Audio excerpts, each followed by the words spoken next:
The Legislative Committee will now come to order, please.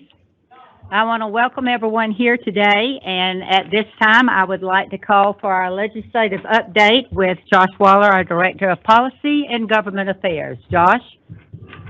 Thank you, Madam Chair, members of the committee, full board, Commissioner. Thank you for the opportunity to provide you with our update on the legislative session. Here's the session calendar, which I shared with the board a couple weeks ago. One of the unique things this session, or at least relatively unique in recent history, is they went ahead and set the calendar for the remainder of the legislative session. They did at the end of January, so typically it would be much later in the session before we'd have this final calendar. You can see they've got crossover day, that last day the bill has to pass one chamber on March the 15th. So that's a much later date than usual. And as I go through the presentation, you'll notice there's not a whole lot of bills to talk about. And part of that reason is, and it may stay the case, that there's not a whole lot of bills to talk about throughout the session, but people are waiting probably a little bit closer to crossover day to finalize bills and introduce them.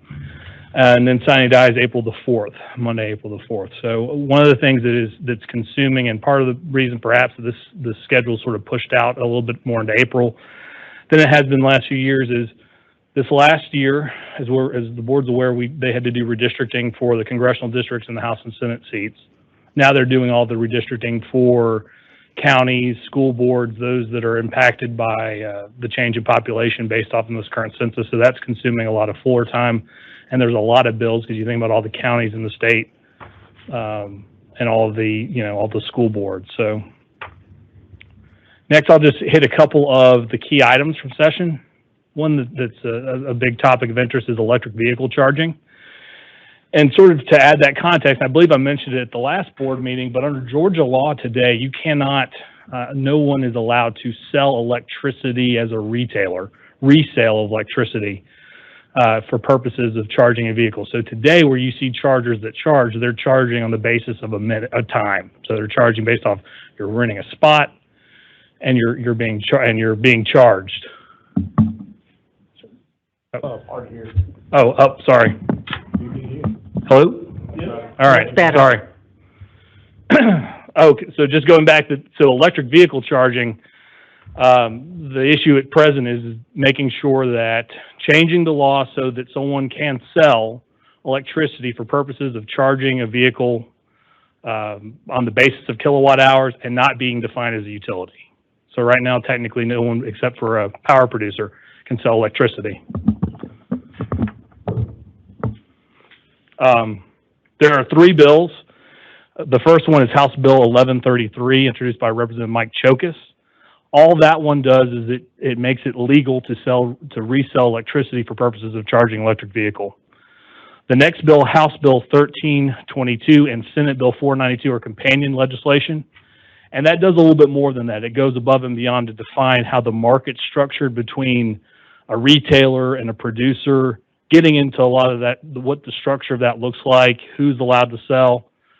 So I'll highlight that because that's House Bill 1133. There's general consensus about that principle. The bigger issue that's going to come down the line and likely result in a study committee before there's a final bill passed is how they structure that market between producers and retailers. Yes, please. If I heard you right, 1133 would allow what again before? It makes legal the resale of electricity the direct resale of electricity for the purpose of charging a vehicle. As far as you understand it, and as far as you may have knowledge, will these bills or might there be any pending legislation that would prohibit or prevent someone from charging up at their own home or personal place of business? I'm not aware of any bills that are looking to prohibit that. Okay. This is just dealing with the commercialization of selling electricity for purposes of charging. Yes. Josh, you say it might go to study committee, which means it's another year or so before they have the bill. Is this something that has to be resolved before all these charging stations that we're talking about deploying are live? So there are live charging stations today, and as I understand it, they are able to sell them on the basis of time. So you're renting a spot for a certain period of time. that also happens to have an electric vehicle charger. So there's a workaround, and that's the case in a lot of other states where they have a structure. Well, I think every state's got a structured electricity market, and so the issue comes down to definition of utilities and who's able to sell electricity, going back decades. And so one unintended consequence of that is, in an era where you may have the retail sale of electricity, those laws have to be updated. Thank you. Go ahead.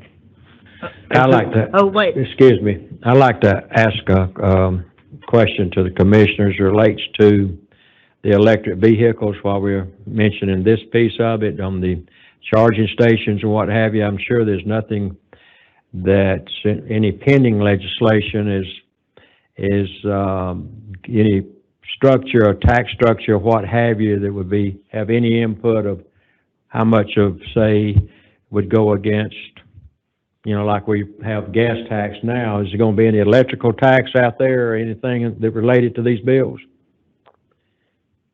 Charging against? I would anticipate that they will, I know that there are members that have expressed the need, including the chairman of the House Transportation Committee, Senate Transportation Committee, and others in committee have expressed that when this happens and this is codified, they also need to look and ensure that, given that it's propelling a vehicle, that it's paying back into the transportation system. Because before you know it, you're going to have many, many vehicles on the roads out here, and yes, you got charging stations and all that, but nothing's been provided for, for the impact of the cost of maintenance and building infrastructure for highway system. And I think that they are looking at that as part of this conversation about commercialization. Again, there's some bigger issues dealing with how that market's structured. When you look at other types of markets throughout the state where you've kind of got structured tiers of producer and distributor and retailer, they're trying to solve those questions. But again, there's a discussion also about that piece. But we do have to remember, though, you think about as part of House Bill 170, there is still the annual fee. So for purposes of capturing those people who are probably just going to charge at home, you still have that annual registration fee for electric vehicles. That is part of the dedicated trust fund. What is that number, Not off the top of my head, but we can follow back up. Or the dollar amount a year, or the total. I believe it's $230 a year. Commissioner, do you have anything you can add? Well, we will purposely next month have some discussion around the National Electric Vehicle Infrastructure Plan out of the IIJA, or Bipartisan Infrastructure Law. The rules the guidance just came out last Friday, and it's a lot to digest as it relates to EV charging. And there's a lot for us to work forward with. All these proposed bills here, we'll continue to watch and learn from. But there's a lot to unpack. The current EV charge is like $223 a year when you do your registration. May be off a little bit, a few bucks there. Remember, right now EVs are less than 1% of the fleet in Georgia. Obviously, there is a push nationally to grow that number pretty significantly. We also have a study underway that sort of looks at what that implementation might mean on revenue. That's not ready to bring forward yet, but we're continuing to try to be at least, I don't know about ahead of the curve, but at least commensurate with the curve as EVs continue to grow in not only the state, but this nation, and address all the issues that come along with that. So we'll keep you posted, and next month, going to take a little bit deeper dive into especially with the information that just came out last Friday. Madam Chair, can I say one more comment? Please. I've got to push back on the commissioner just a little bit on this reference to the 1%. The curve is happening. Every indication is that the EV market is exploding much faster than folks expected, and I think it's incumbent on us, and I know it's already happening within GDOT, to anticipate this happening faster than we might have thought about a year ago. Anyone else at this point? If not, please continue, Josh. All right, the next item is the 811 legislation update. We mentioned that last month. We have a bill, House Bill 1372, introduced by Representative Vance Smith. We had addressed in the past that there might be some areas of concern. We've been able to work with Chairman Smith as well as Senator Lindsey Tippins to address the core issues that the department had, the legislation. previous iterations of the legislation, in particular defining traffic control devices and traffic management systems, so the signals and everything that feeds the signals to the traffic management center and so forth as utilities, and thereby making the department utility. That's been addressed by this bill in the current version, so we appreciate that, and that's certainly going back to that conversation of who is and is not a utility. One of the reasons you have the concern is if the department defines a utility, further would pull this board, this department underneath the Public Service Commission from a regulatory standpoint. And so that certainly was an area of concern. Again, this version that's been introduced does address that. And again, we appreciate Representative Smith, Senator Tippins, and their folks for working with us on that. I had a bullet for other legislative items because you never know when we have to get this presentation for you all, what might be introduced. That's kind of it on the state front. Federal update. We are operating under a continuing resolution. Got the little picture of the pitcher at the bottom as a reminder of what that means. Right now, pending in the U.S. Senate is a bill the House passed last week that would do a continuing resolution through March the 1st. You can see they're kind of highlighted in yellow. There is talk, though, that they're maybe getting closer to a framework of doing an omnibus bill. You can see, again, the calendar. Obviously, the red box is the Senate's in, so the Senate is in this week. The House is not. So the Senate is still working through the process to pass the continuing resolution through the first. The preference, though, is as the reports are out there that they're getting closer, hopefully, on a full year's omnibus appropriation, which would then therefore unlock the full scope of funding that's under the IIJA. So that's where the calendar stands. That's the circumstances, and we're going to continue to monitor it, and we'll keep the board informed. With that, Madam Chair, if there are any other questions? Do I have any other questions from our board? Seeing none, thank you so much for that update and for the continuous discussion amongst our board to you and others. So appreciate it. If there's no further business for this committee, we stand adjourned.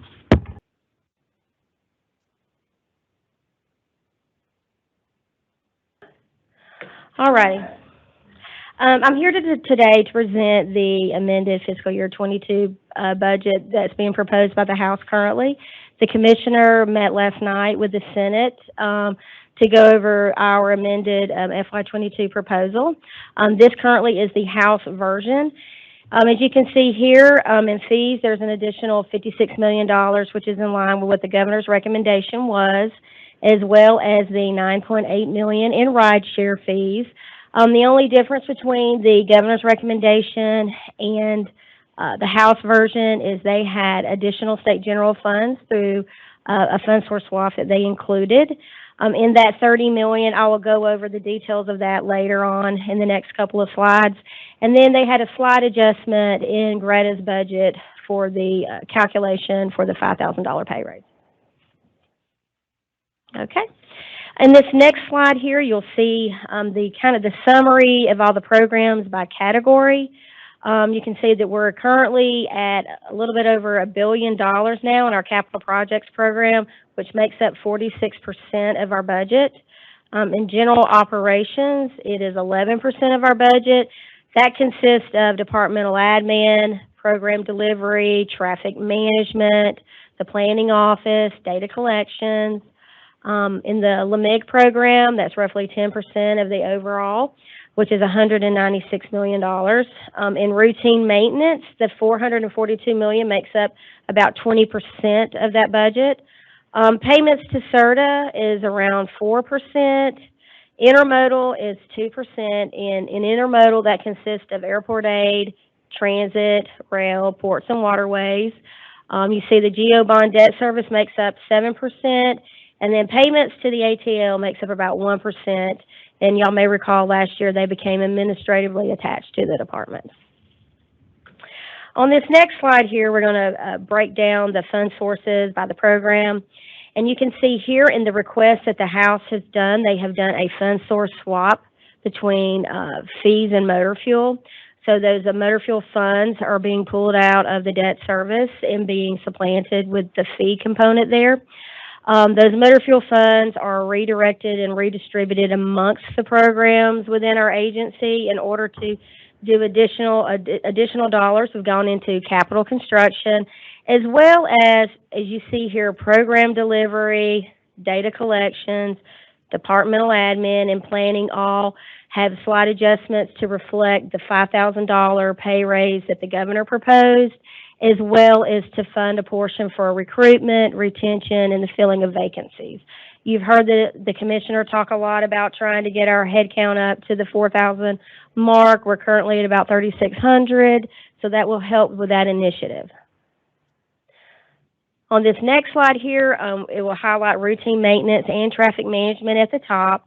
Those adjustments of the additional $11.7 million and the $1.5 million in routine maintenance and traffic management, that's to realign and correct for the $5,000 pay increase that the governor is proposing, and to put supplant some dollars for the recruitment, the retention, and the filling of the vacancies. At the bottom of this slide, you'll see in intermodal that they're supplanting state general funds for fees in intermodal. So you can see that there. Also in the state general funds, which makes up that $30 million, $1 million of that, I'll remind you, is for the matching funds for the new ferry at the Sapelo Island. Also, you'll have embedded in that, there is an additional $10.3 million added for short line rail lines that was put in by the House. We currently have 480 miles of short line rail. We have about 180 left to upgrade. With this request, it'll put us as about 63% of those lines have been upgraded to the Phase 2 standards. And Phase 2 standards are to be able to travel to carry 286,000 pounds, be able to travel 25 miles per hour on the actual rail lines. And then in the rideshare component, you'll see there's an additional $9.8 million. They have in there 5.8 of that is for rural transit, and then $4 million of that is to support transit statewide. In this next slide here for payments to Certa and payments to the ATL, there's no changes in the payments to Certa. They stayed the same from the governor's recommendation. Primarily, that's payments to Certa is GTIB, the debt service on our debt, on our bonds. And then the payments to ATL, the $115,000, there's an increase in there to correct the calculation for the $5,000 pay increase for the payments to ATL program. Currently, that's all the changes in the amended. We will be moving forward next week, meeting with the House to start going over the FY23 budget changes. But currently, right now, like I said, the commissioner met with the Senate last night on 22, and we're starting next week on 23 with the House. I'll be glad to take any questions. Any questions? Yes, sir. Mr. Commissioner. Comments, please, sir? Yes, sir. I just want to acknowledge Angela and George Christensen and her team for working through the budget process, but also acknowledge the governor's recommendation of the $5,000 to employees. One of the things I highlighted in my presentation yesterday evening in the House and the Joint Committee of Appropriations was our staff and the low number that we're at, and that we're trying to build back toward 4,000. So the $5,000 goes a long way to help retention. And so that would get our equipment operators not quite the $15 an hour for the incumbents that are already here. And so just to give you some perspective, that has a big impact. And when you saw in Angela's budget, it was about $11 million, I believe it was.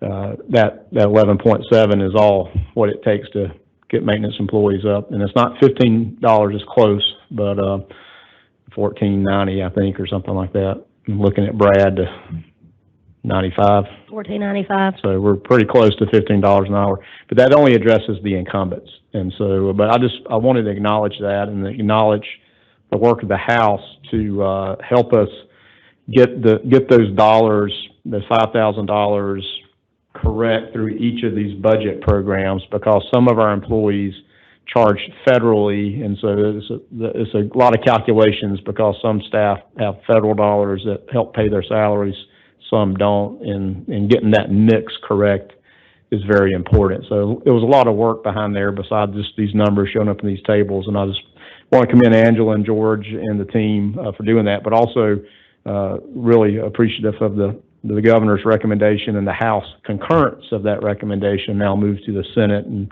we look forward to the Senate moving forward with that as well, because that's our most important asset we have is our employees, and this is a nice thing for them, and again, help us with the retention number so that when I report tomorrow, and when I tell you how many people left last month, that maybe that number slows down a little bit and we can start rebounding on getting more people in the door.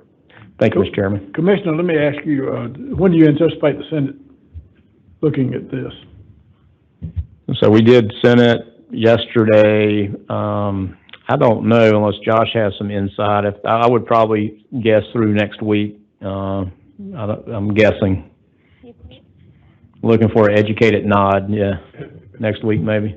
Okay, thank you. Any other questions or comments? No, I echo what the commissioner said with the governor's recommendation in the House helping us get it aligned. Thank you. Thank you. Thank you very much. We stand adjourned.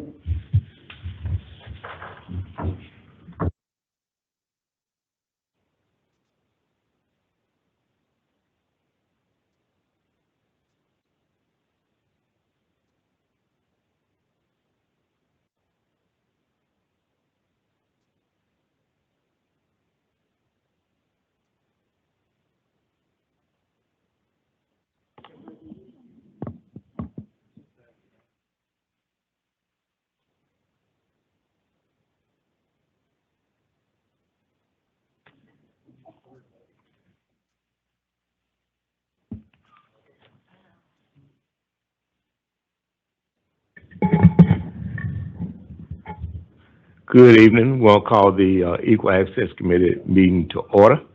And I'd like Ms. King to give us her view on Dbe Semi-Annual Update. Good afternoon, Mr. Chair. Thank you. You. Members of the board, Commissioner. I guess that's good. You can hear me? Yes, I can hear you. Okay, very good. So I am, as Mr. Brown indicated, here to provide you an update on our Dbe Semi-Annual Report. This is the report that we submitted to the Federal Highway Administration in December of 2021. So as you may know, twice annually in June and December, we provide a report to our Federal Operating Administration, providing them information on how we spent our federal funds during the course of a particular reporting period. In December of 2021, that reporting period is for April through September. So at that time, we provide to the Federal Operating Administration an outline of what we spent, with whom we spent those dollars in terms of disadvantaged business enterprise, and how much of that money was spent in terms of contract numbers, both prime and subcontracts. But I will remind you as I stand here that we do not limit our DBE participation spend to our federal dollar. That DBE participation spend happens in our TIA activity. It happens in our routine maintenance activity, in our quick and rapid response, in our state capital construction activity. And so there are other areas of participation for DBEs because we are cognizant of the need to find those points of entry and make sure that the disadvantaged business enterprises have access to some of those project participation opportunities. In December of 2021, as I indicated, we reported a federal DBE expenditure of $67,517,073. That is 8% of the total federal award amount available of $856,742,759. So I'm providing you this slide so that you can sort of see what the trajectory of that spend has been. So in 2018, when we sent the semi-annual report to the Federal Highway Administration for both June and December, so for the entire year, in 2018, it was $105.7 million. In 2019, $91.1 million. 2020, $79.7 million. And this year, last year in 2021, $135.4 million. So you can see that certainly that trajectory has gone upward. And we believe that's because we have been very deliberate in making sure that we're communicating with and for our disadvantaged business enterprises about the opportunities that are available. So this slide we use that may look familiar to you because we borrowed it from our colleague in program delivery, Mr. Shelby, uses this slide every month to show you how our dollars are being spent in our monthly lettings, what kinds of project activities we are involved in. So the legend that comes with the slide identifies maintenance, bridge, roads, enhancement, and safety projects as those that we are spending our dollar on every month. And so that graph shows you, that pie chart, I guess, shows you how that money is being spent or how many of those project types are being led. And you can see that the majority of them are maintenance activities. In the EEO office, we refer to those maintenance activities as single-purpose projects, meaning they are project types that don't have a lot of subcontract opportunity because there aren't a lot of ancillary project activities that go along with the resurfacing and the maintenance. They really are that one single item. But every month when this letting happens, that list is sent to EEO for us to review and attach goals to that project. So we do project-specific goals every month on these activities that Albert presents to you. And so when we're going through doing that goal setting, we are looking at, obviously, the subcontract opportunities that are available. We are looking at the DBEs that operate in those subcontracting spaces. We're looking at that part of the state where the project is happening because DBEs tell us in which parts of the state they are willing to mobilize and therefore work. So all of those variables are a consideration for us when we are attaching goals to those projects. And when we are attaching goals to those projects, we then take it to the committee. The committee reviews and assesses the goal that we have recommended and makes an approval or denial decision about those goals. So then those goals are formally attached to the projects, and when proposal is submitted on those projects by a prime contractor, if that prime contractor does not have a plan attached to their proposal on how they're going to meet the DBE goal attached to the project, their proposal is not considered. So know that when we attach goals to those projects, we have an expectation that those goals are going to be met. And again, every month we are attaching goals to each of these project activities that you see before you. So I indicated to you that those maintenance contracts that we do quite a bit of work on, lots of our federal dollars spent on that activity type, does not have a lot of subcontract opportunity because they are, as I indicated to you, what we refer to as single-purpose projects. However, what those maintenance opportunities do provide is lots of room for prime contract opportunity for disadvantaged business enterprises.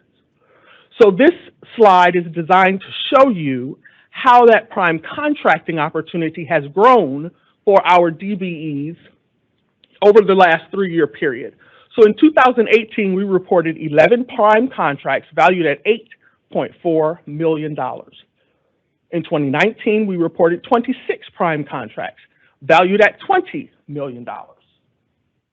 In 2020, we reported 33 prime contracts valued at $21.3 million. And in 2021, we reported a total of 53 prime contracts awarded to disadvantaged business enterprises and valued at $28.2 million. So there is a significant rise in the number of projects awarded to DBEs as prime and the dollar amount with which those projects are valued. And we believe, in large part, that growth is because we've been very deliberate in communicating to our DBEs that these project activities are available, that these project activities lend themselves to a prime contract opportunity for our disadvantaged business enterprises. We are utilizing our supportive services heavily to communicate those opportunities to our DBEs. So those DBEs understand that these prime contracting opportunities are available on these routine maintenance activities, and it really allows for our smaller firms to get actively engaged with the department in terms of these prime contract opportunities. So those resurfacing maintenance type projects, though they don't have lots of subcontract opportunity attached to them, they have lots of opportunity for our DBEs to act as primes, and they're absolutely taking advantage of those opportunities. The other thing we do with these project types is not only notify our supportive services to get in touch with our DBEs about these projects, but we also do very project-specific outreach as it relates to these project types. So when we're doing those monthly lettings on which goals are attached, we are pulling 1 or 2 of those projects every month to provide a very specific focus on for DBEs in the area of the state where that project is happening. So we continue to do those kind of outreach events virtually, but on those calls, I am on the call. My assistant administrator, Menelik Aline, is on the call. Our supportive services team is on the call. The district engineer and his staff from the district where that project is happening is on the call. And what that does is give those DBEs that might be considering those projects a real opportunity to speak to every subject matter expert that's going to have any attachment to that project. So they get very specific information, they can ask questions, they find out what the expectations are for that project in terms of when the project's going to start, how long the project's going to last, what kind of work activity is anticipated. So there is a wonderful opportunity for those DBEs to get some very specific, detailed information and engagement on these projects during those phone calls. So we do at least 2 a month as it relates to those projects that we pull out of that monthly letting to make sure DBEs are aware of the opportunities that are provided by those projects. Ms. King. Yes, sir. You said it were maintenance type projects. Give me a sort of description of the type of projects that they are winning. So we talk about maintenance projects. We're talking about resurfacing is where most of our DBEs that are acting as prime contracts, that's the area that they are engaged in. Bridge work is another area where lots of our DBEs are getting engaged on these maintenance projects. Well, the projects that were on the slide that Albert provides for you. Signage is another area where our DBEs are acting as contractor on these barrier walls, pavement markings. Those are probably the top 5 of that project type where DBEs are being engaged. Okay, thank you. You're welcome. Thank you for the question. What does the DBE participation look like beyond the federal dollar? So I told you when first we started our conversation that we do not limit DBE participation consideration to the federal spend. Certainly, I don't intend to diminish that federal dollar. That is the bulk of the dollar award to our disadvantaged business enterprise, but it is not the only place that DBE is considered, that DBE is supported, assisted, engaged at the Georgia Department of Transportation. So again, that federal spend is $135.4 million. In ITBs, about $8.9 million awarded to DBEs in 2021. State-funded capital construction, $16.8 million awarded to DBEs in 2021. And for our TIA projects, $3.3 million awarded to DBEs, excuse me, in 2021. The total dollar value of each of those project types for 2021 was $164,567,058 awarded to disadvantaged business enterprises. So again, almost $165 million to DBEs. Prior to the Transportation Funding Act of 2015, that dollar amount awarded to DBEs was about $63 million, and it was all federal funds. So you can see that additional $100 million is really coming about because we have discovered other areas of opportunity, other points of entry, if you will, for our disadvantaged business enterprises. Those TIA projects, those ITBs and routine maintenance, quick and rapid response, state-funded capital construction, all of those are areas where we consider DBE.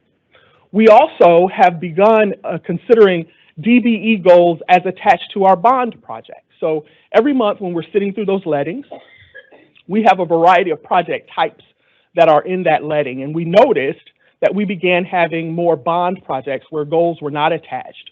So we determined it appropriate to set a threshold for those bond projects of $10 million. So any bond project that is valued at $10 million or more will have DBE goals attached to it. So again, here's another area of opportunity that we are identifying and attaching DBE goals to, so that those disadvantaged business enterprises have opportunity to get engaged in project participation at the Georgia Department of Transportation. So we have been very deliberate in identifying those participation opportunities, in communicating those participation opportunities.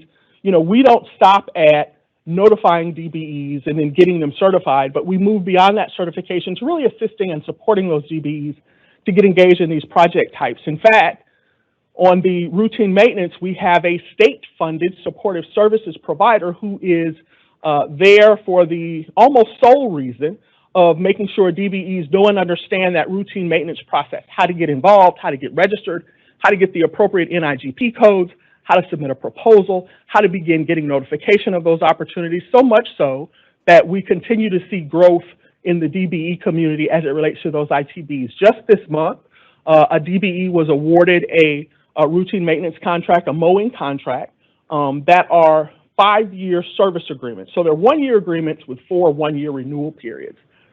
That 5-year agreement provides that DBE an opportunity to build some stability in the firm, to grow a relationship with GDOT.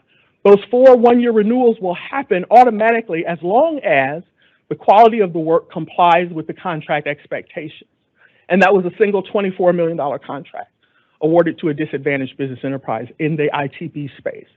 So you can see that we are, again, we're being deliberate, we're being active in our engagement with our DBEs, finding those points of entry for the firms to grow and develop as prime contractors in the routine maintenance space, in the capital construction space. So we believe that we will continue to see the kind of growth that we have demonstrated to you today, and we can certainly assure you that we're going to continue to work hard at it. If you have any questions, I am happy to answer them at this time. Are there any questions? Yes. Kimberly, did one of those slides that I missed, was there a goal attainment? Yes, sir. I think the very first one I said that the dollar amount, the $856,742,759 was the entirety of the amount that is available to us, and of that, $67.5 million was spent with DBEs, which is 8% of the total federal award. But how does that relate to our goals? Our overall goal at that time was 16%, so it's about half. So how come we're off by half? Well, we're off because of the kind of projects we're doing in terms of a lot of that maintenance activity. So as I indicated to you, DBE is all about subcontract. So if we have projects with very few subcontract opportunities, we're going to attach goals, but they're going to be small goals. They're going to be 3%, 5%, 6%, 7%. So you can see how it's going to be harder to attain a 16% overall goal with that kind of project-specific goal attached. But I can tell you that we are beyond 90% in our meeting or exceeding our project-specific goals. So certainly we're meeting the goals, it's just that because those goals are small, it's harder to get to that overall 16% goal. Is the 16% set by the federal government, or do we? 16% is set by us. So every 3 years when we have to go about goal setting, we do that goal setting based on what our past attainment has been and what we look at in terms of how we believe we're going to use our dollar going forward. So what happened to us, I think, is that we had sort of an outlier year in 2018 where we had about a 21% goal attainment, and it really sort of blew the curve, if you will. And so we've got to get back to looking at the numbers that tell us where we are now going forward, and the goal will start to, I think, sort of center itself where our project activity is happening. So I'm sorry to belabor it, but I mean, you're missing a goal by 50%, then just never sounds so great. Are we not able to just recalibrate our goals based on the fact that the facts on the ground suggest that we're not going to meet them? Absolutely. And that's what we're doing. We're working on presenting a new goal to the Fed probably next year to say that, look, this is the way we spend our dollar. These are the kinds of projects we're going to be doing. We anticipate that we're going to continue to do these kind of projects. And so we think that our goals should be amended to really speak to the kind of work activity we're engaged our federal dollar in. Okay, thank you. You're welcome. Thank you.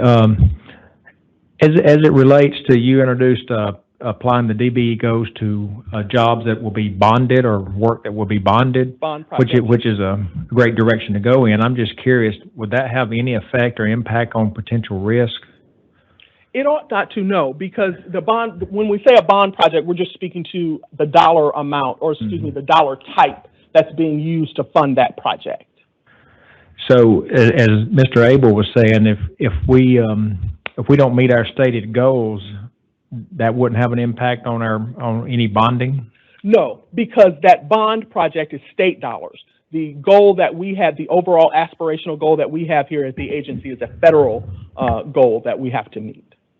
Thank you. Yes, sir. You're welcome. Mr. Brown? Yes. Yes. Let me just add in, as Kimberly mentioned, because not meeting a goal is not desirable. And there's there's two things. There's a programmatic goal that is very high level. That's it's currently 15%. It was 16%. It has reduced. Federal Highway said, hey, we need to reduce that based on attainment. It's every 3 years. So as Kimberly talks about working forward, that's for our next submittal, the triennial submittal that we have to provide an update. But like the bond conversation, those don't get counted at all. So the Fed does not acknowledge any DB attainment on anything that's not federally funded. But percentages can be misleading, and that's part of the reason why we're showing the dollar investment to DBEs and the dollar attainment by DBEs is exponentially growing, despite the goal percentage looks worse. So, and that's due to their work in both state supported services and federal supported services arenas. And we have to Kimberly has to split up her efforts to keep a set of state books and a set of federal books, all trying to, again, engage and bring more people to the table and have more DBE participation on projects. So her outlier was the Northwest Corridor is still reflective in the 3-year, you take the 3-year mean of the 3 years of attainment. So that one is still in the calculus.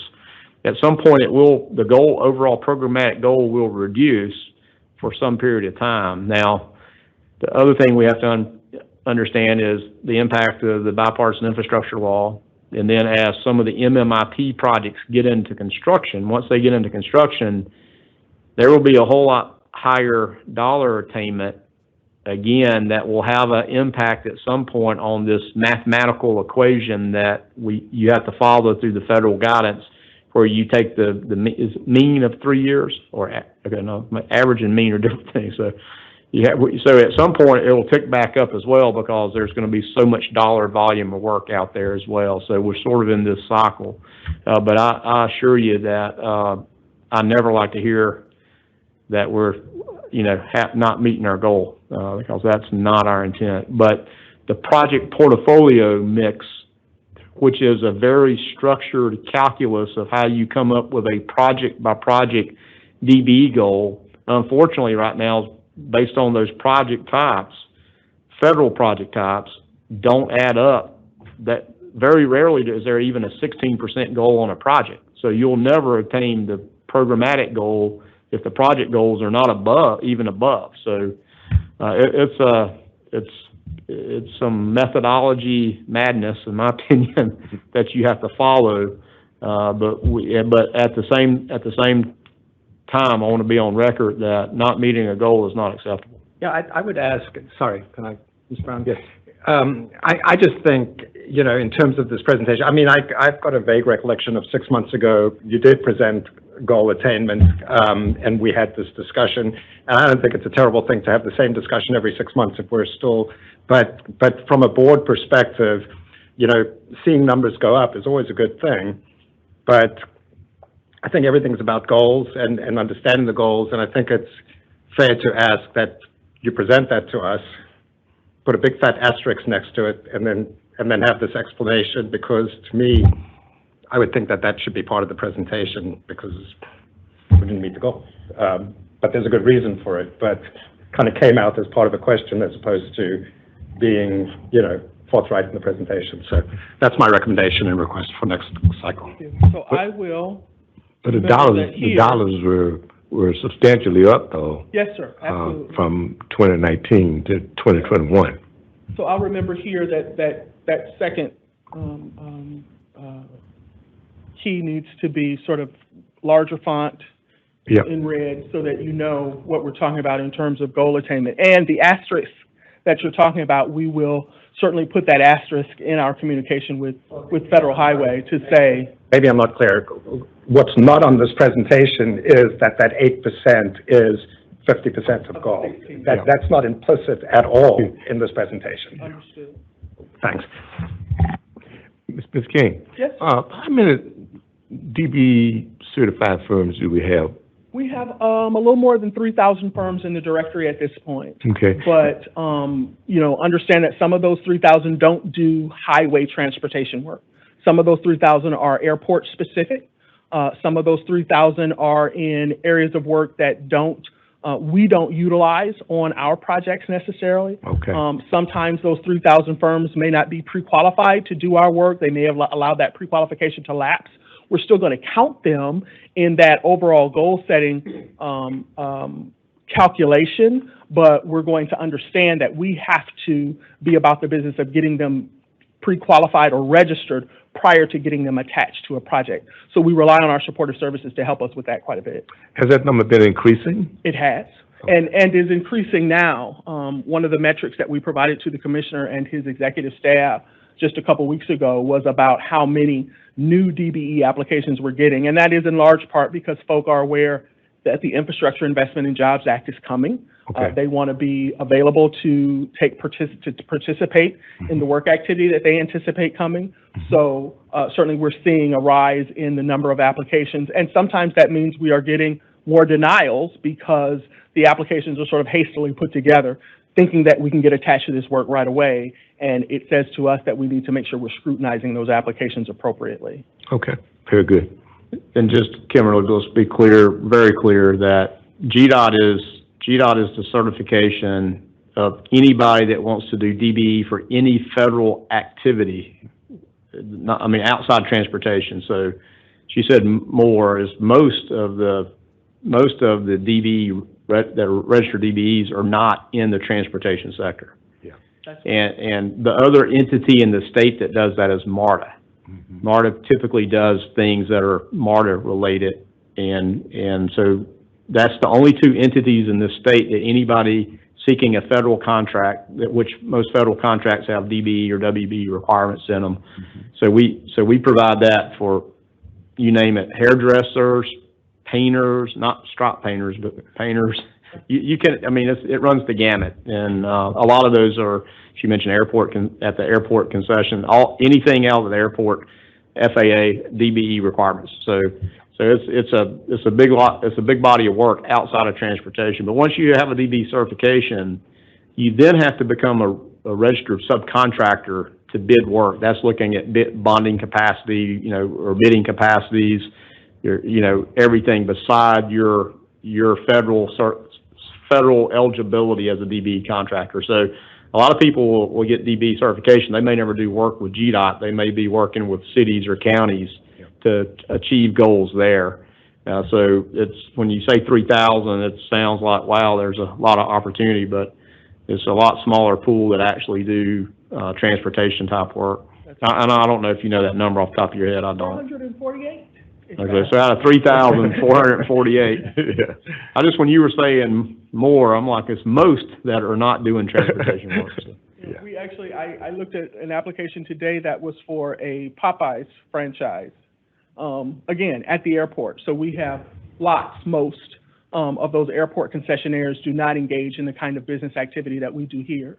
So when we're doing outreach events, looking for DBEs, obviously we want to be able to grow the pool of eligible firms to do our work. We explain to them that the certification is really about identity. You are who you say you are in terms of being owned by a minority or a female, and you meet those other eligibility requirements. But our registration and pre-qualification is really about capacity, your ability to demonstrate that you can do the kind of work anticipated by a GDOT contract. So there are two different processes. They happen in two different parts of the agency, but we certainly work with our folk in construction, bidding, administration, and in engineering to make sure that those pre-qualifications and registrations are happening for the DBEs.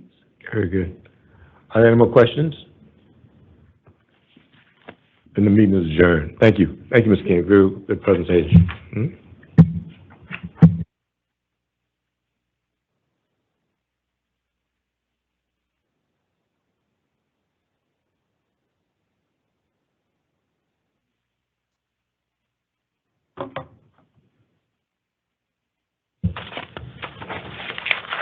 Okay, we'll call the committee of the whole to order at this time, and right now we'll have our TIA update with Kenneth Falls. Or Franks, I'm sorry. I used to know Kenneth Falls. Good afternoon, Madam Chair, members of the board, Commissioner. Hope everybody's having a great afternoon. Can everybody hear me fine? All right, good. So I'm here to provide the annual update for the Transportation Investment Act and our 4 active regions. Our current 4 active regions are CSRA, Heart of Georgia, and River Valley. Those are the original 3. You might hear me in this presentation refer to them as the original 3. They've all started some time ago. Southern Georgia is the newest of the 4 regions, and it started collecting revenue in 2018. Let's go right into the revenue. So to date, TIA has collected $1.5 billion. That's a pretty large number whenever you step back and think about it. $1.1 billion is going to fund the approved investment list in all 4 regions, with $395 million being dispersed to counties and cities in each of the 4 individual regions via discretionary money. Just to touch on those funds, those discretionary funds, they are submitted once a month by GISFIC directly to the cities and counties. GDOT, our TIA office, does not touch those funds at all, and that is for transportation expenditures that is spelled out in the law for each county and city to determine on their own. But we are going to highlight some of the discretionary spending in this presentation today. One thing that I do want to bring out about this presentation is that 2021 was a very good year, a strong year of collections. We saw year-over-year growth in CSRA of just over 8%, just over 6% year-over-year growth in River Valley, just over 5% growth year-over-year in Heart of Georgia, and 14.7% year-over-year growth in Southern Georgia. To take a step back and look at our collections and compare them to our original revenue forecast, you see kind of a vastly different story from the original 3 in Southern Georgia. We're presently 13.5% behind in CSRA from our initial forecast. We're 15.6% behind in River Valley and 18.2% behind in Heart of Georgia. Now, you can look at this slide one way, as it tells a story that we're dealing with significant shortfalls in these regions, and we are. In fact, dealing with an estimated $100 million shortfall in CSRA, $82 million in River Valley, and approximately 65 in Heart of Georgia. Now, you can look at it that way, but we're going to deliver all the projects. So we noticed very early on while delivering TIA that the collections were not meeting the initial forecast. And we changed our plan. We were very aggressive about putting projects out to construction as quickly as possible, taking advantage of good opportunities that we found in the market with low asphalt prices, and working with locals for local delivery, and working with GDOT, and GDOT provided assistance on multiple projects throughout all 4 of the regions so far. So we've been able to turn what is maybe not a good story into a great story, because we're able to deliver all the projects and fulfill that commitment that GDOT has through the legislation to these 3 regions. One thing that I'm happy to say is that when you look at Southern Georgia, you can see that we're 22% ahead of where we thought we would be. So that puts us in a new and interesting place as far as TIA goes. We're being very aggressive, and we're trying to accelerate our projects and get ahead of our schedules on as many of them as we can. So we're watching the budgets. We're going to try to, utilize inflation to maximize the delivery of the program in Southern Georgia. And I believe that this is a good opportunity that we can show that we've learned a valuable lesson between TIA and planning on developing a 10-year program, and being more cognizant of potential shortfalls that we could face. So it's got some good and some bad on this slide, but happy to say that we're still going to deliver all the projects. Where are we in the timeline? This is the timeline for the original 3 regions. As you can tell, we are 9 full years in, and we are in the 10th year of collections. So this is kind of sneaks up on you, a 10-year program, and we're almost done. And by saying almost done, we're almost done with collections. We will cease collections on CSRA, River Valley, and Heart of Georgia at the end of December of this year, but then we'll have to finish out the projects that are under construction and contractually close out projects and get a final dollar figure on each one of these regions. So we're currently anticipating that that'll take sometime through calendar year 2027 for the original 3. All right, so what have we got done in the first 9 years? So we've advanced 913 projects to construction in 9 years. You talk about delivery and what our stated goal is. We have bands in each one of these, and the time frame showed it out. The first 3 years was one band. Band 2 was the second 4 years, and band 3 was the last 3 years. So in this last 3-year window, we had 306 projects in the original 3. Of those 306 projects, we have already advanced 272 of those projects to construction. So we have 34 projects remaining to deliver to construction in the rest of this year to meet our stated goal. We are currently on track to meet that stated goal. We have 11 projects left to deliver in CSRA. We have 21 projects left to deliver in Heart of Georgia, Altamaha, and we have 2 projects left to deliver in River Valley. Some things that I'd like to point out and highlight for 2021, we let 94 projects to construction this calendar year. 66 projects were completed in construction, and we have expenditures that exceeded $95 million. We'll jump into each one of the original 3 regions and highlight a couple of specific projects and highlight some of the discretionary spending. In CSRA, we had 84 projects total. The original investment list was just under $550 million. We currently have 16 projects under construction, 56 projects complete, expenditures exceeding $285 million, and discretionary funds distributed of over $161 million throughout this region. Just to dive into details a little bit, Glasscock County is right there in the middle. Glasscock County is a pretty small county. Just to highlight one small county and how discretionary funds can impact that county. To date, Glasscock has received $3.4 million in transportation revenue through the discretionary funds. That's $3.4 million that they could use to match LMIG, to match any other federal program, or to spend on anything that they see fit. So small counties, we see a big impact with this discretionary money that they receive on a month-to-month basis. What would it do for a larger county? Augusta-Richmond has collected $32.9 million. So that's a much larger number. It's based on the population and lane miles and the old LARP formula, but $32.9 million for transportation goes a long way to assist on transportation goals in Richmond, Augusta-Richmond, sorry. Highlight a couple projects. We have the Louisville Bypass here in Jefferson County. This is the State Route 4 corridor. This project is active and under construction. Roughly 47% complete. This project represents a little bit over a $22 million investment in construction, with $5 million of that being TIA. State Route 17 drainage improvements in Mcduffie County. This project is active and in construction, so that photo doesn't really do it justice as what it's going to look like whenever it's all wrapped up. But you can see the before picture, which was apparently getting taken right when we were out there getting started in construction. But this project had approximately $2.5 million to address a drainage issue in downtown Thompson. And we're going to be able to fix those issues.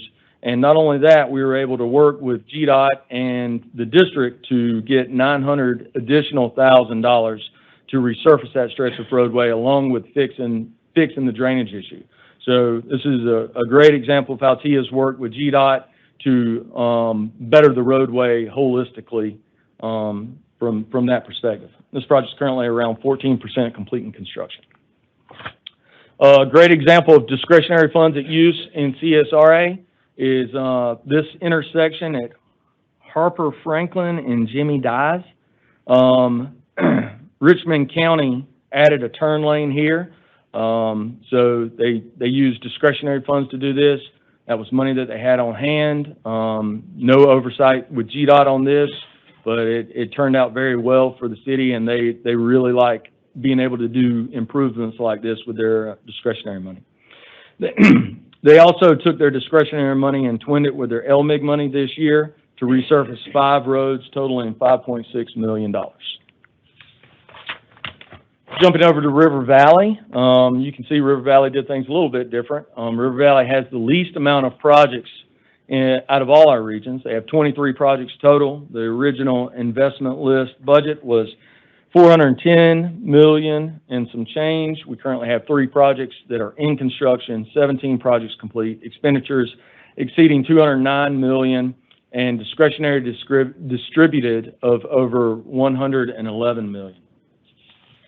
To point out a smaller county in this region, Sly County has received $2.5 million. Sly was actually one of the counties that did not get a project on the approved investment list. But if you talk to some of the smaller counties in this region, that discretionary money has been so helpful to them. Projects to highlight, we have East Railroad Street resurfacing here in the city of Montezuma. This project was a very short resurfacing project and roughly had a budget around $200,000. We worked with the city to deliver this project, and they really liked how it turned out. District Line Road in Sumter County. This project was completed in February of 2021. This is actually a new location stretch, and this project, in combination with a project that TIA finished earlier in the program, South Georgia Tech Parkway, basically almost create a de facto bypass of Americus going around the north side off of 280. So very happy with the way this roadway turned out. GDOT actually helped us out tremendously on this roadway too. And District 3 chipped in and came in and did the CEI and helped manage this project in construction for the T office. We did full depth reclamation and widened the shoulders on this roadway. A great example of discretionary funds at use right here. This is in Macon County. They bought a brush mower and a tractor to help maintain their unpaved roads on their own.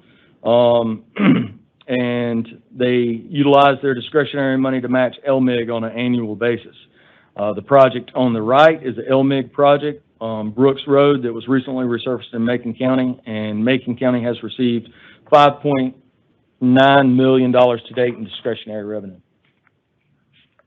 Jumping over to Heart of Georgia, which Heart of Georgia did things tremendously different than the other regions. We had 764 projects total, an original investment list budget of $366 million. We currently have 141 projects under construction, 601 projects complete, expenditures of over $153 million, with $72 million and some change being distributed in discretionary spending.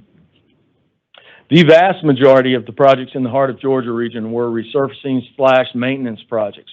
Here we have Philadelphia Church Road and Elizabeth Church Road. These are both Jeff Davis County projects. We recently had 3 projects in Jeff Davis County for a combined 8.7 miles. These projects represented a TIA investment of just over $1.1 million, and they were completed in December. Just to kind of touch base on how Heart of Georgia did things a little bit differently. I told you we had 601 projects completed in Heart of Georgia. 524 of those projects were resurfacing/maintenance projects. So you think about that number, that's a large number in a short amount or a small amount of counties. You can't drive around in Heart of Georgia and not see freshly resurfaced roads. And that's the way this region chose to spend their money and their TIA investment. The next 10 years is laid out to be very similar to this. So I can't imagine there'll be very many roads in Heart of Georgia that won't be resurfaced and freshly paved if TIA continues for the next 10 years. Here's a great example of Heart of Georgia discretionary funds at use.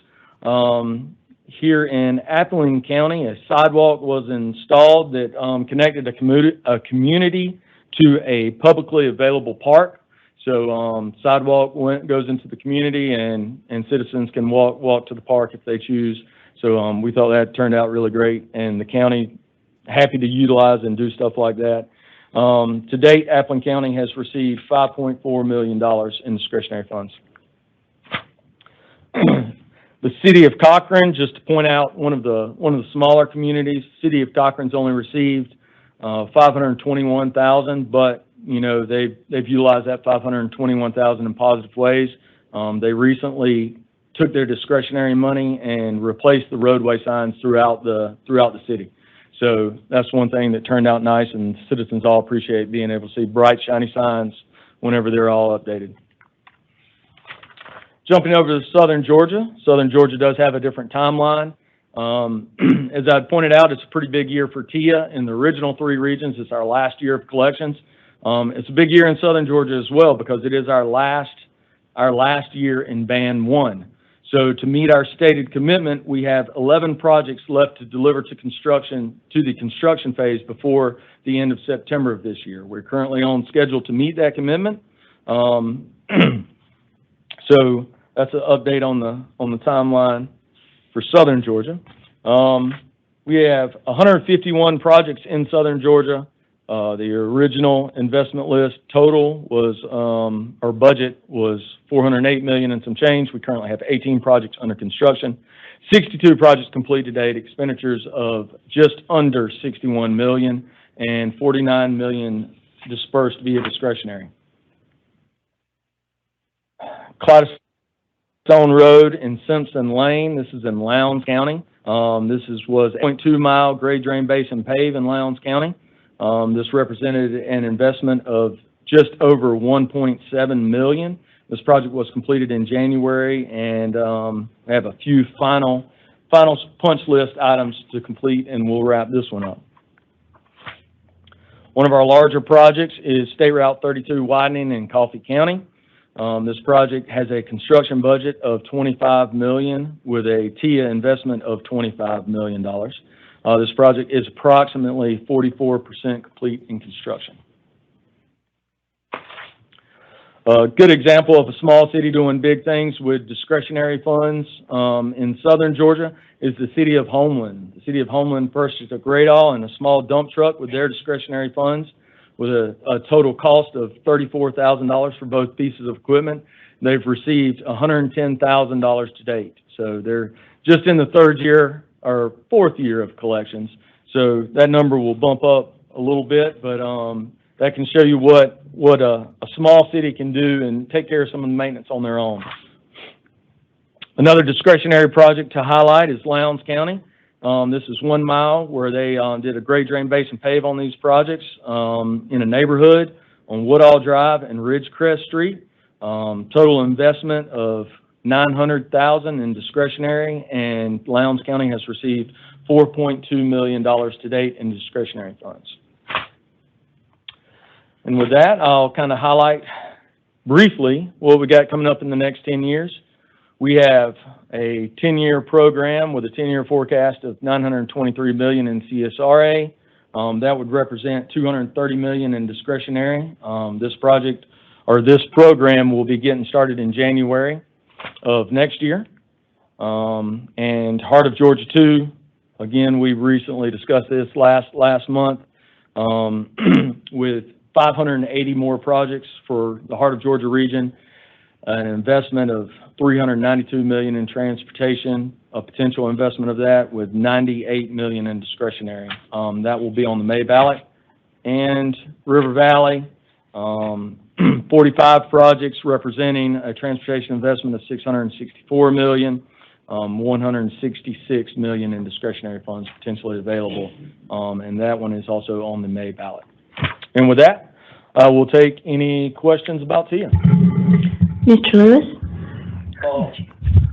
And I'd just like to say, we came through the Heart of Georgia and the River Valley as a bunch of poor counties would not have had this investment had we not had TIA.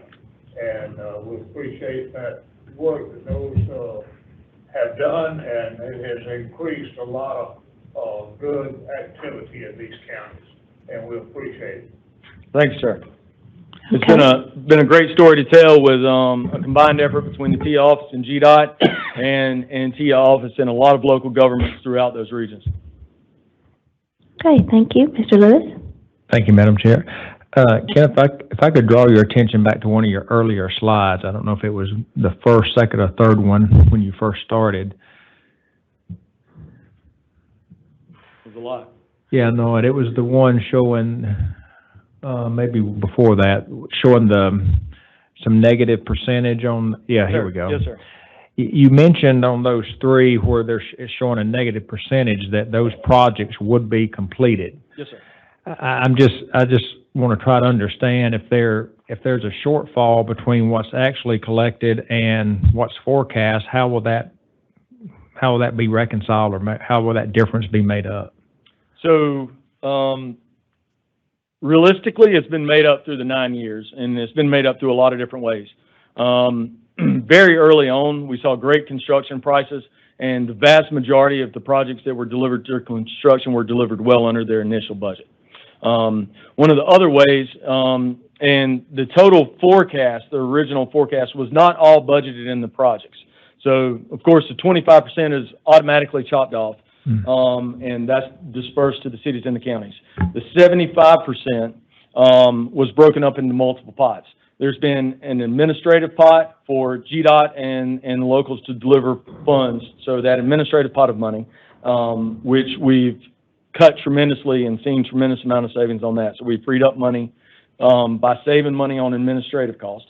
And there was an inflationary pot that was designed to inflate the projects as the program went. So basically, whenever we looked at the projections and noticed the shortfalls early on, we made a management decision to not inflate the project budgets as we go. So that freed up those funds. So the vast majority of the shortfalls were freed up by not utilizing inflation throughout the program and saving on administration. GDOT came to the table and assisted on a couple of projects to ensure that the projects met scope. But aside from that, those three mechanisms were the vast majority of the savings, and just being in a good economic time as far as like roadway construction prices staying pretty stagnant. Now we haven't seen that over the last couple of years, and we've seen some jumps, but we've also managed our way into a place where we are projecting to have a slight amount of surpluses at this time, and we're actually able to inflate the project budgets over the last couple of years. No, thank you for the explanation, because that helps me answer questions that I may get. Thank you. Yes, sir.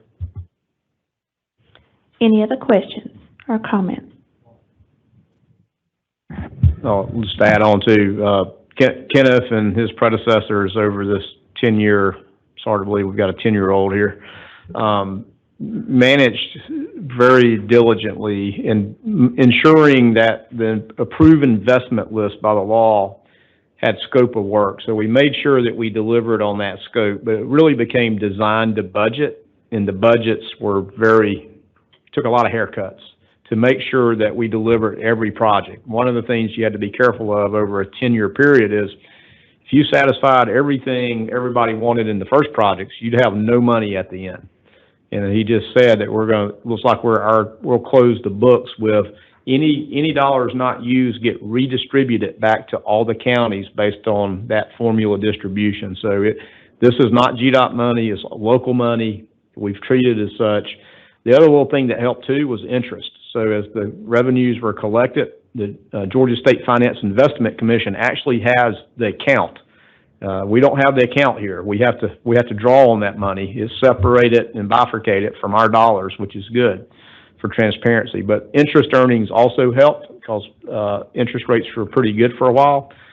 As he mentioned, though, inflation has taken over here in the last year or so, and interest rates have dove down over the recent years as well. So managing 10 years of projects, the forecast, and I'm going to go back to this to make sure we're really clear. We don't do the forecast, the revenue forecast.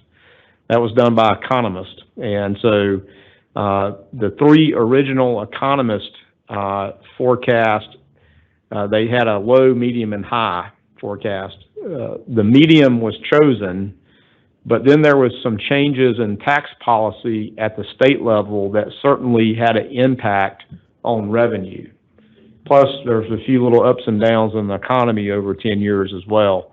as it relates to sales tax. And very fortunately for the state, period, was internet sales tax went into play. Because if that had not gone into play, Kenneth might be saying "Welcome to Walmart" today. I don't know what you'd be doing, but it would have been a much different story. But it is and I would have been the one pushing him the cart. So, but I just want to commend him for sort of. We're not going to celebrate yet because we've got more work to do, but a decade to go by in a hurry. But this is such a success story, and again, to deliver it successfully, there's a lot of things that could go wrong, and he had a lot of hard conversations. Some of his predecessors had a lot of hard conversations saying, you don't get the gold-plated project, you get just the project. And again, our former planning director, our current planning director with Janine, had always looked to make sure that these counties and cities that help themselves by taxing themselves, we're going to make sure they're successful too. So if we had to put in more dollars to a project, we wanted to make sure the project got delivered within the scope it was intended, not the gold-plated scope, but the scope it was intended.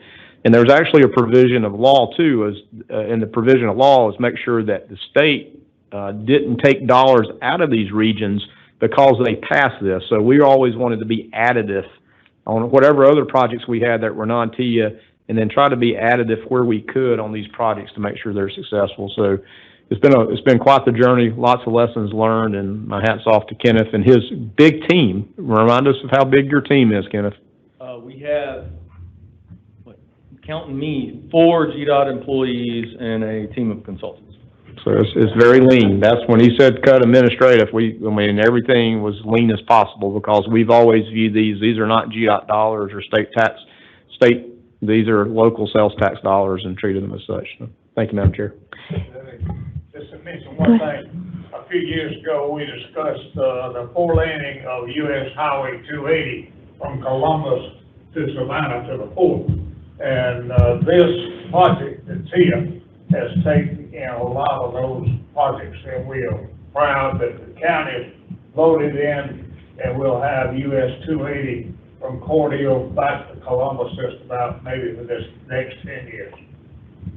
Madam Chair, could I ask a question? I should know this since I voted for the legislation. I don't know who I should ask. Let's say, heaven forbid, that Heart of Georgia, and I hear good things about those people down there.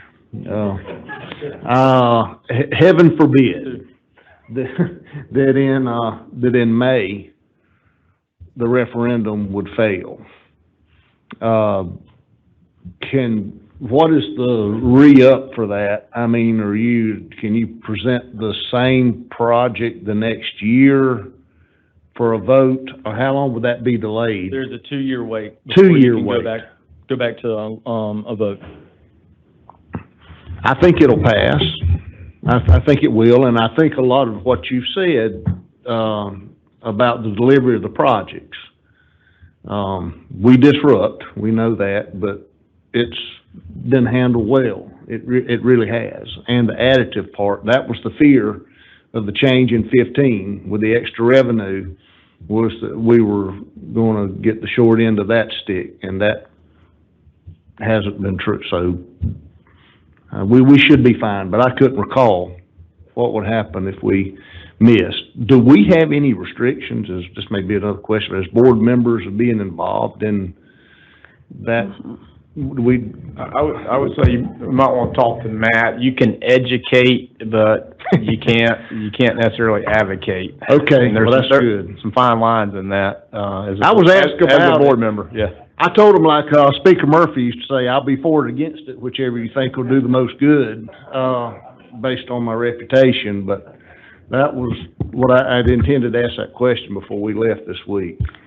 I think that's a great question, because I think those people that are facing this vote need to look at it. But that was one thing I was going to comment on. I was on the board before that vote took place, and I think it is very interesting 10 years later to see how the vision of the locals came together. And I remember Todd Long saying that you can't look at county lines. You know, get rid of those. And, you know, it was just such a positive effort of people that put their money where their mouth is, and it has paid off. So, what an example to the rest of the state and really the rest of the United States. So, but I think, Kenneth, you might have the best job in GDOT, handing out money once a month with multiple numbers. I wish I got to hand it out. Yeah, well, whoever gives it out, I think that's fantastic, but you can make the phone call too, so. Any other comments or questions? That was an excellent report, so we are adjourned.